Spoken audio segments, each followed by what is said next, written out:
యేసు ప్రభు వారు చనిపోయి తిరిగి లేచుట వలన మనందరము ప్రాముఖ్యంగా జ్ఞాపకం చేసుకున్న విషయం ఏంటంటే ఆయన మరణాన్ని జయించి తిరిగి లేచారు. అందుకనే విశ్వాసులైన వారు ఎవరు మరణించినా, ఎవరు ప్రభువునందు నిద్రించినా, ఎవరు చనిపోయినా కూడా మనకున్న నిరీక్షణ ఏంటంటే మరలా వారు తిరిగి లేస్తారు. మరలా వారితో నిత్యము మనము గడపబోతూ ఉన్నాం. ఇది కేవలము మనం చెప్పుకునే ఏదో మభ్య పెట్టుకునే మాటలు కావివి, మభ్య పెట్టుకునే మాటలు కావివి. దయచేసి గమనించండి. క్రీస్తు పునరుద్ధానము ఈస్టర్గా మనం జ్ఞాపకం చేసుకుంటూ ఉన్నాం. ఎవరైతే ప్రభువునందు నిద్రించారో విశ్వాసులైన వారు, రక్షణ పొందని వారికి, రక్షణ లేని వారికి భాగ్యం ఉండదు. లోకము నిజంగానే వారి విషయమై దుఃఖించాలి. ఇంకెప్పుడు మరలా వారిని చూడరు గనుక నిజముగానే దుఃఖించాలి.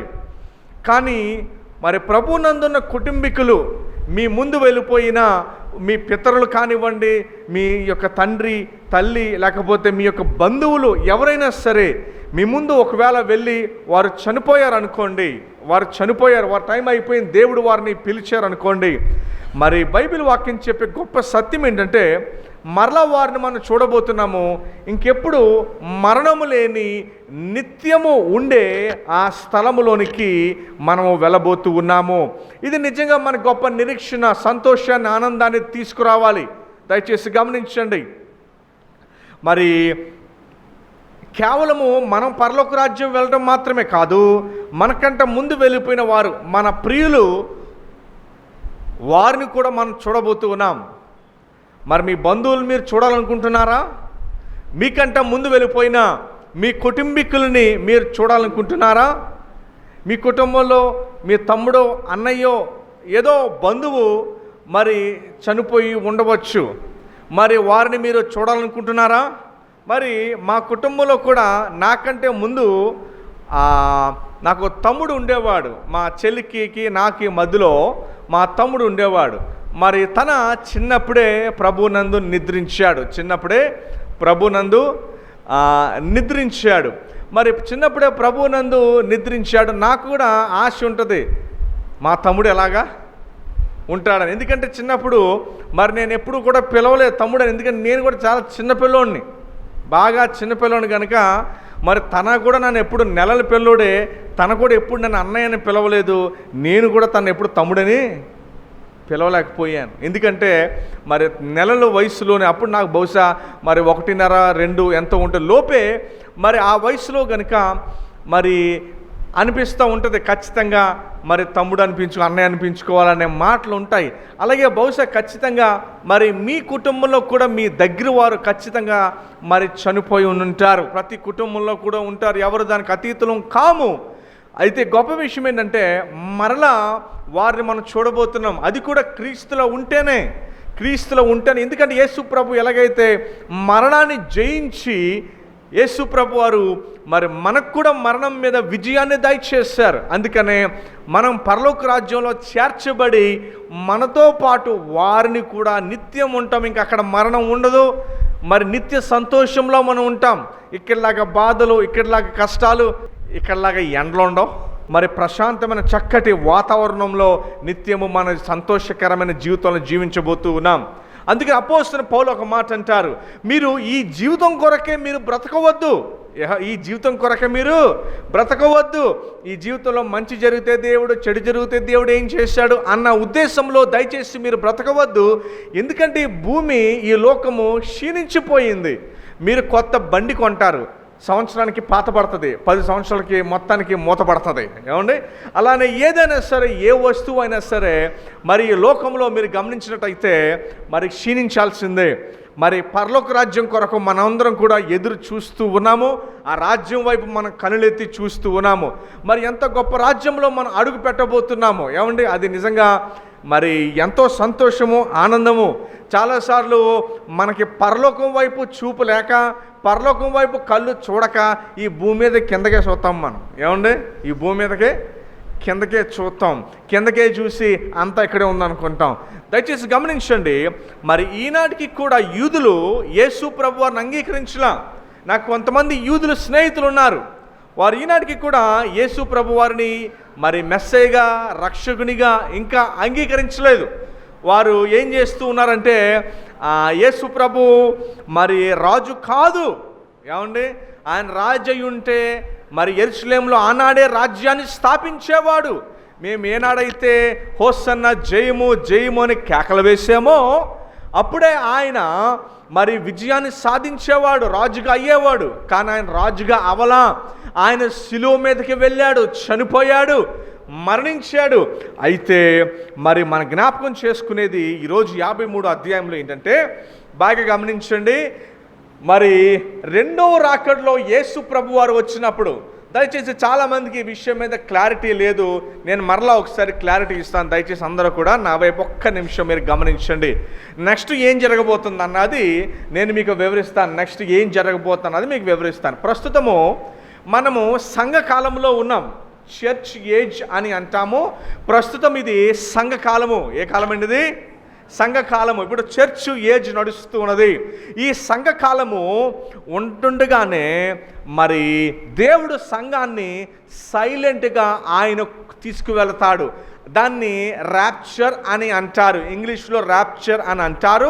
మరి తెలుగులో దేవుడు సంఘాన్ని సైలెంట్గా కొనుగోబడతాడు. అంటే మరి మనుషులందరూ ఉండగానే ఆయన చేత రక్షణ పొందిన జనాంగము మాత్రము, సంఘము మాత్రము వారు సైలెంట్గా దేవుని రాజ్యంలోకి చేర్చబడతారు. ఇది ఫస్ట్ స్టెప్. ఇలా కూర్చుని ఉండగానే దేవుడు ఏం చేస్తారంటే సైలెంట్గా మనం ఎత్తబడతాం. ఇంట్లో వాళ్ళు ఎత్తుక్కుంటారు, ఏడి మా అబ్బాయి, ఏడి మా అమ్మేది, మా నానేడి, మా అక్కేది, మా తమ్ముడేడి, ఏరియాలు అందరూ ఎక్కడికి వెళ్ళిపోయారు అని చెప్పి వాళ్ళందరూ ఎత్తుక్కుంటారు. రెండవది ఏంటంటే, ఎప్పుడైతే సంఘం ఎత్తబడుతుందో, ఇది అంతా ప్రకటన గ్రంథంలో ఉంటుంది, సంఘం ఎత్తబడగానే 7 సంవత్సరాల శ్రమకాలం మొదలవుతుంది. సంఘం ఎత్తబడగానే ఏమవుతుంది? శ్రమ. ఎందుకంటే అప్పుడు ప్రపంచంలో కన్ఫ్యూషన్ మొదలయ్యి అంత్యక్రీస్తు, యాంటై క్రైస్ట్ అప్పుడు వస్తాడు. ఎప్పుడు వస్తాడు? ఎప్పుడైతే సంఘం ఎత్తబడుతుందో ఆ 7 సంవత్సరాల శ్రమకాలం మొదలైనప్పుడు అప్పుడు అంత్యక్రీస్తు వస్తాడు. బైబిల్ అంతా కూడా ఆయన ప్రజలకు హెచ్చరికలే దేవుడు ఇచ్చాడు, వాగ్దానాలు ఇచ్చాడు. కానీ ప్రకటన గ్రంథంలో 4వ అధ్యాయము దాటిన తర్వాత సంఘానికి ఎటువంటి హెచ్చరికలు కానీ, సంఘానికి ఎటువంటి మేల్కొల్పు కానీ, వాగ్దానం కానీ, మాటలు కానీ ఏమీ ఉండవు. దాన్ని బట్టి మనం అర్థం చేసుకునేది ఏంటంటే, సంఘము సైలెంట్గా ఎత్తబడుతుంది. ఎత్తబడగానే 7 సంవత్సరాల శ్రమకాలం ఉంటుంది. దాన్ని ఏమంటారంటే, మొదటి 3 సంవత్సరాల శ్రమకాలము, రెండో 3.5 సంవత్సరాల మహాశ్రమ కాలముగా దాన్ని రాయబడింది. అర్థమవుతుందండి? సో అలాగే 7 సంవత్సరాల శ్రమకాలం అవ్వగానే అప్పుడు మన దేవుని రాజ్యంలో చేర్చబడతాము. కనుక దయచేసి గమనించండి, అప్పుడు ప్రభువారు రెండో రాకడలో మనమందరము కూడా ఆయనతో పాటు వచ్చినప్పుడు దయచేసి గమనించండి, జరిగే స్టోరీ ఏంటంటే, ఈ యెషయా 53వ అధ్యాయంలో ఇంకా భూమి మీద యూదులు మెస్సే కోసం ఎదురు చూస్తున్నారు. ఎవరి కోసం ఎదురు చూస్తున్నారండి? మా రాజు వస్తారు, ఆయన ప్రపంచాన్ని యెరూషలేము నుంచి పరిపాలించబోతున్నాడని చెప్పి మెస్సయ్య గురించి ఎదురు చూస్తున్నారు. మన యేసు ప్రభుని సిలువేయడానికి కారకులు ఎవరు? యేసు ప్రభు వారిని సిలువేయడానికి గల కారకులు ఎవరు? యూదులు. వారు కారకులు కదా. యూదులు యేసు ప్రభుని మెస్సయ్యగా అంగీకరించలా. కానీ రెండవ రాకడలో యేసు ప్రభు వారిని వారు చూచినప్పుడు మరి జకరియా గ్రంథంలో ఉంటుంది. ఏమని ఉంటుందంటే 12వ అధ్యాయం 3వ వచనంలో, ఇదిగో వారు గుండెలు బాదుకొనుచు, ఇదిగో ఈయన్ని కాదా మేము మా పితరులు సిలువ వేసింది, ఈయన్ని కాదా మా పితరులు పక్కలో పొడిచిందని చెప్పి ఈ యూదులు రెండో రాకడలో యేసు ప్రభు వారిని చూచి ఇచ్చే రియాక్షన్ ఏదైతే ఉందో, ఈ యెషయా 53వ అధ్యాయాన్ని మనం చూడబోతున్నాం. అర్థమైందండి? ఇప్పుడు యెషయా 53వ అధ్యాయాన్ని మనం చూడబోయేది ఏంటంటే, యూదులు యేసు ప్రభు వారిని అంగీకరించలా, ఆయన్ని చంపేశారు. ఇప్పుడు ఈ ఎవరైతే ఈనాడు యూదులు ఉన్నారో అలా అనుకుంటారంట, మా పితరులు చంపింది ఈయన్నే కదా, మా పితరులు మెస్సయ్యగా అంగీకరించలేంది ఈ యేసు ప్రభునే కదా అని చెప్పి పితరులు అప్పుడు వారు గుండెలు బాదుకుంటూ అంటారంటే ఈ మాటలు, బాధపడుతూ భయపడుతూ ఈయన్నే కదా మేము చంపివేసిందని చెప్పి వారు ఇచ్చిన రియాక్షను ఈ యెషయా 53 అధ్యాయాన్ని మనము చూద్దాం. చూడండి, యెషయా 53 అధ్యాయము మొదటి వచనం నుంచి నేను చదువుతాను. అందరం కూడా దయచేసి శ్రద్ధగా ఆలకిద్దాము. మేము తెలియజేసిన సమాచారము ఎవడు నమ్మేను? ఏంటన్నమాట? మేము తెలియజేసిన సమాచారము ఎవరిని? యేసు ప్రభు శిష్యులు చెప్పినప్పుడు ఎవరైనా విన్నారా?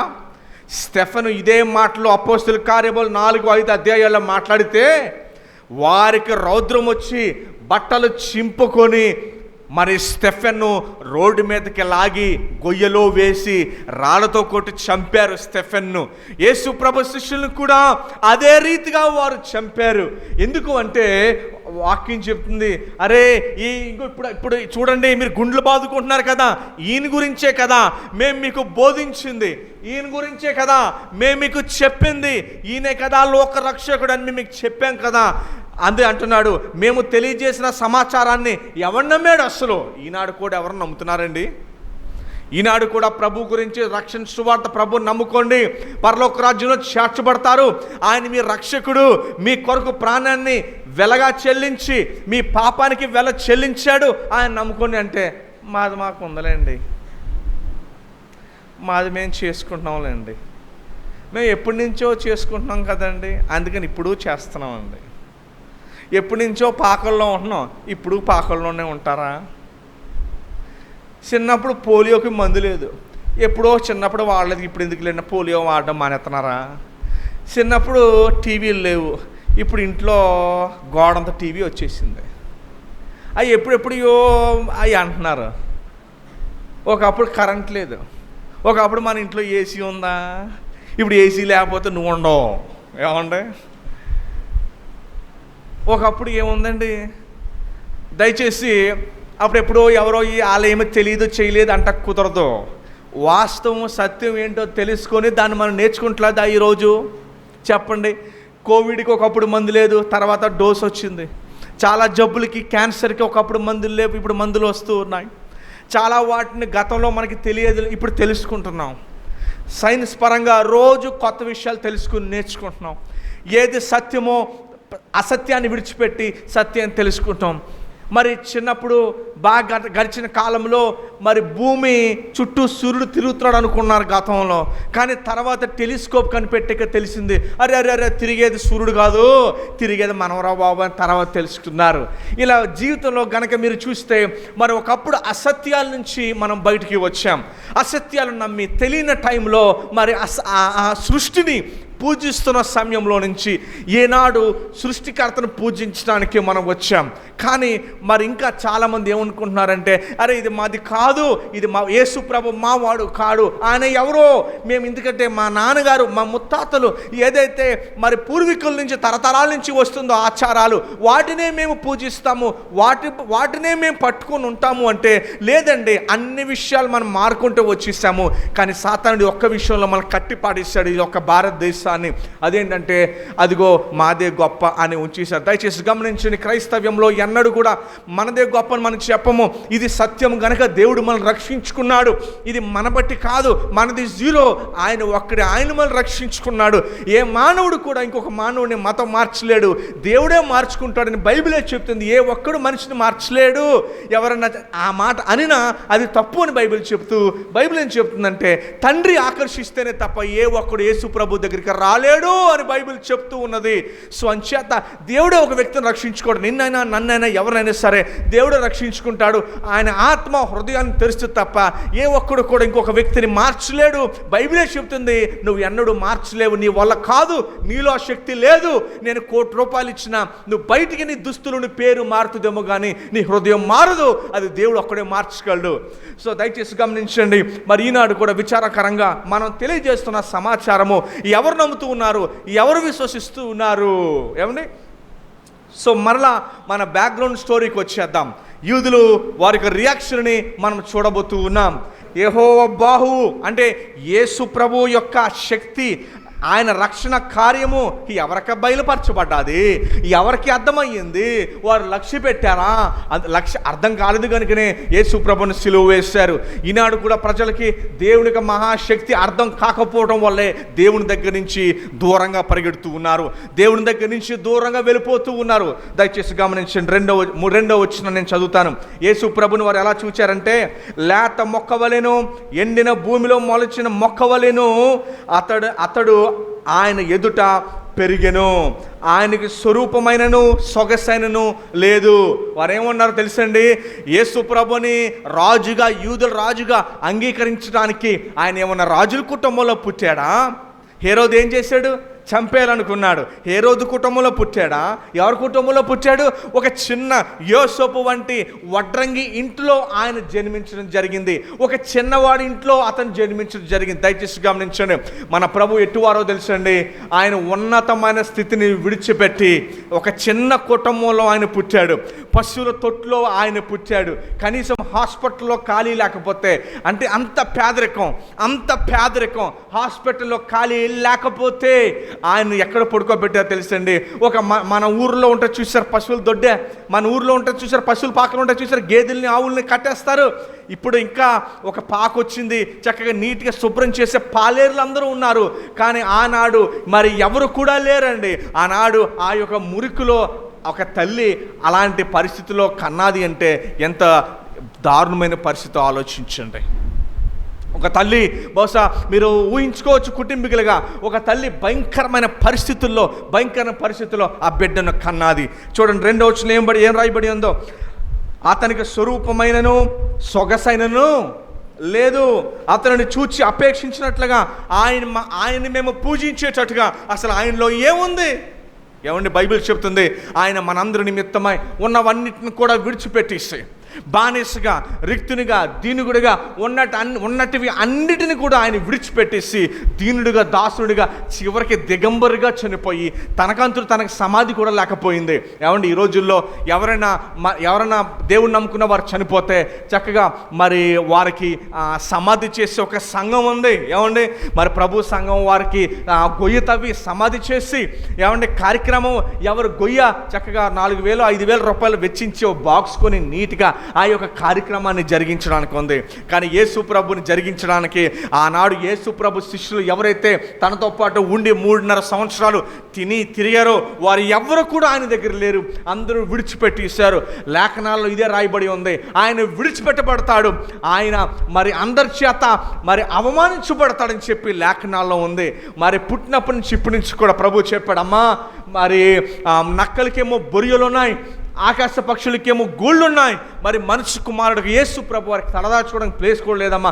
ఆయన ప్రతిరోజు కూడా ఎక్కడ పడితే అక్కడ ఆయన జీవిస్తూ నడుస్తూ ఉన్నాడు. దయచేసి గమనించండి, లోకంలో చాలామంది దేవుళ్ళని చెప్పుకుంటున్న చాలామంది బాబాలు, దయచేసి గమనించండి, వారు కూడా యేసు ప్రభులా ఉండడానికి ప్రయత్నించారు. దయచేసి గమనించండి, ఎంత కూడా వారు యేసు ప్రభు వారిని కాపీ కొడుతూ చాలామంది జీవించారు. దయచేసి గమనించండి, ఎవరు కూడా చనిపోయి తిరిగి లేవలా, వీరు కాపీ కొట్టారు అంతే. అయితే యేసు ప్రభువు నిజదేవుడు. దయచేసి గమనించండి, మరి సాతానుడు ఏం చేస్తాడంటే మనుషుల్ని కన్ఫ్యూజ్ చేయటానికి ఏమండి, మరి నోట్లుంటే దొంగ నోట్లు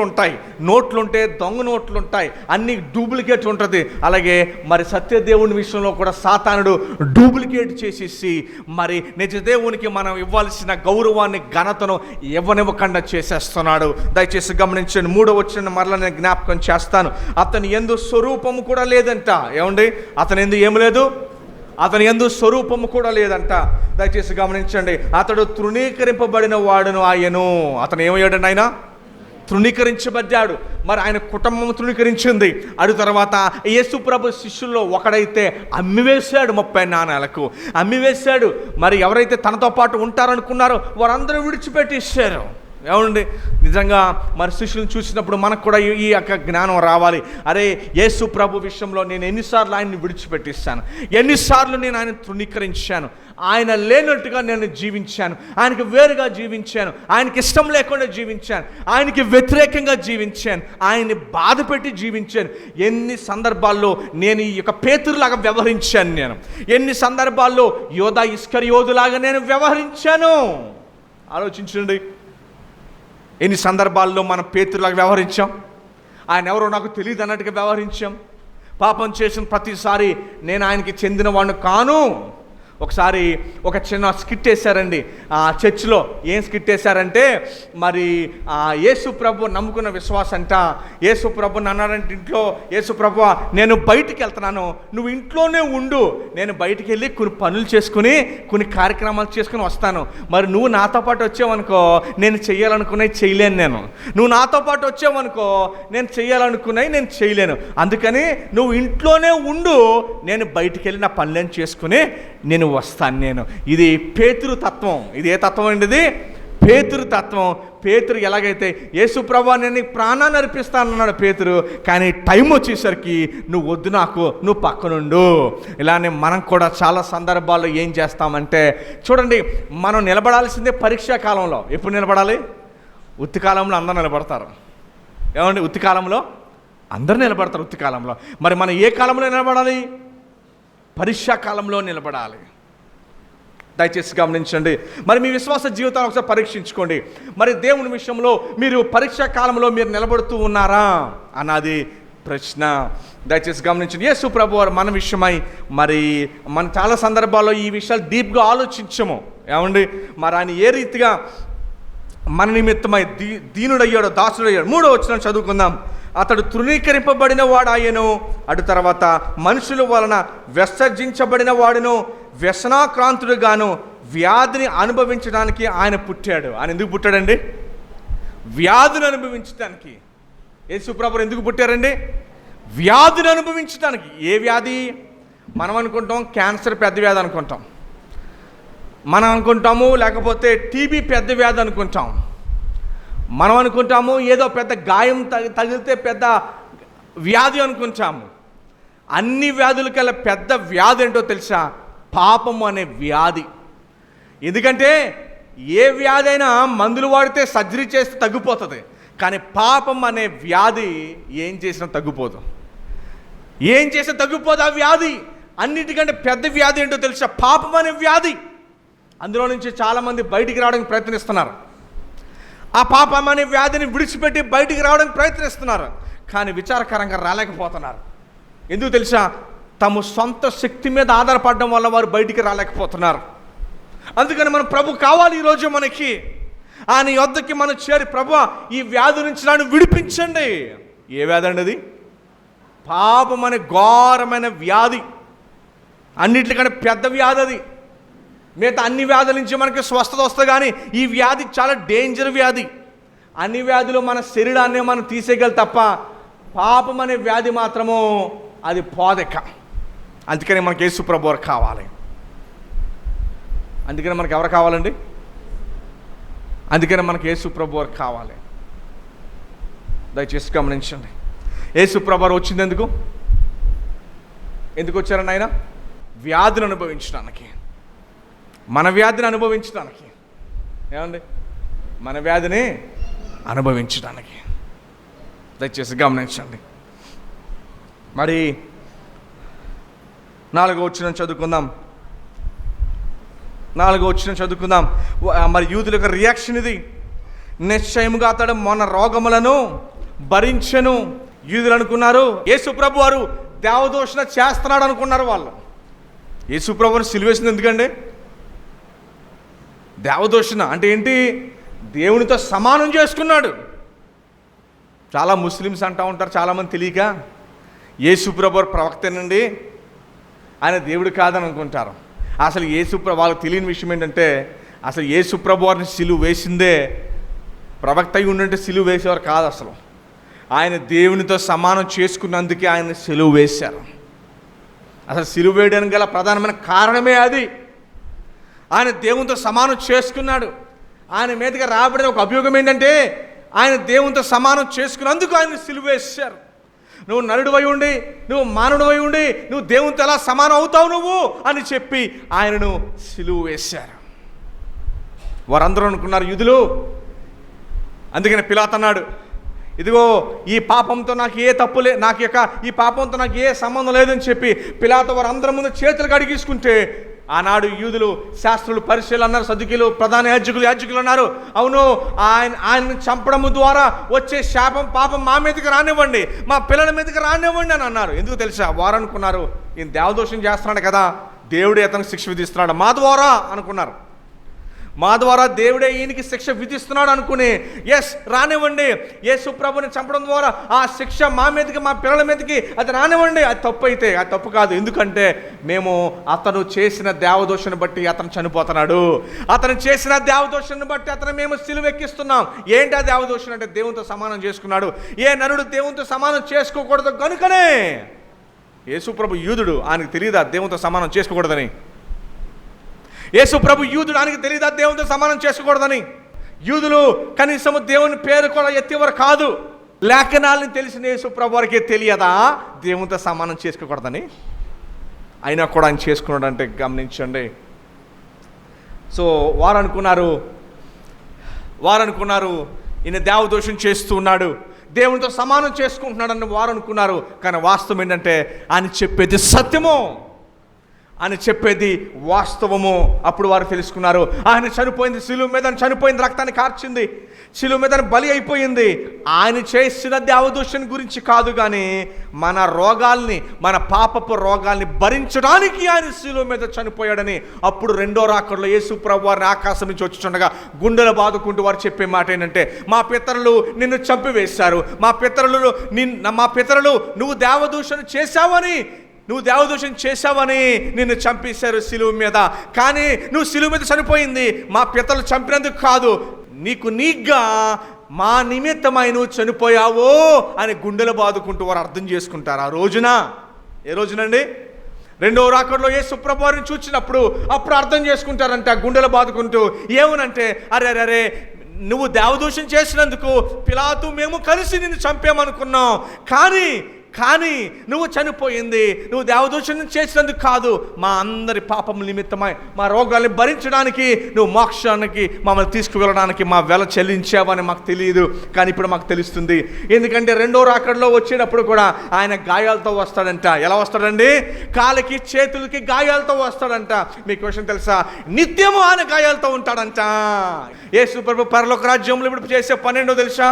ఇప్పుడు యేసు ప్రభు పరలోక రాజ్యంలో మీ గురించి చేసే పని ఏంటో తెలుసా? నువ్వు దేవునికి వ్యతిరేక ఏదైనా పాపం చేస్తే తండ్రి చూసి అంటాడంట, ఇప్పుడు నేను ఏం చేయని ఈ వ్యక్తిని తప్పు చేసినందుకు యేసు ప్రభు గాయాలు చూపించి, నేను గత పాపాలు, ఇప్పుడు పాపాలు, భవిష్యత్ పాపాలు కూడా ఇదిగో నేను మోసిస్తానని చెప్పి ఆయన గాయాన్ని నువ్వు పాపం చేసిన తర్వాత తండ్రికి చూపిస్తాడంట. యేసు ప్రభు వారు మన నిమిత్తమై ఆయన చేసిన గొప్ప రక్షణ కార్యం ఇది. సో అంచేత అందుకనే ఆయన మన పళ్ళ కూడా మనకి విడిచిపెట్టి వెళ్ళారు. వారు అంటారంట, మన వ్యసనాల్ని వహించాడు, ఆయనను మొత్తబడిన వానిగాను, దేవుని వల్ల బాధింపబడిన వానిగాను. తర్వాత 5వ వచనము, మన అతిక్రమమును బట్టి అతడు గాయపరచబడ్డాడు. సో యూదులు రెండవ రాకడలో యేసు ప్రభువుని చూసి ఇచ్చే రియాక్షన్ ఇది. మన దోషములు బట్టి నలగొట్టబడ్డాడు, మేకుల చేత నలగొట్టబడ్డాడు, ముళ్ళ కిరీటం చేత నలగొట్టబడ్డాడు అని ఏ దోషము లేదు, ఆయనను మన దోషములు బట్టి ఆయన నలగొట్టబడ్డాడు. చివరి మాట ఏంటో తెలుసు? 5వ వచనంలో, అతను పొందిన దెబ్బల చేత మనకు స్వస్థత కలుగుచున్నది. ఏమంటే దేని బట్టి స్వస్థత? అతడు పొందిన దెబ్బల చేత మనకు స్వస్థత కలుగుచున్నది. ఏ స్వస్థత తెలుసండి? పాపం వల్ల వచ్చిన రోగం నుండి స్వస్థత.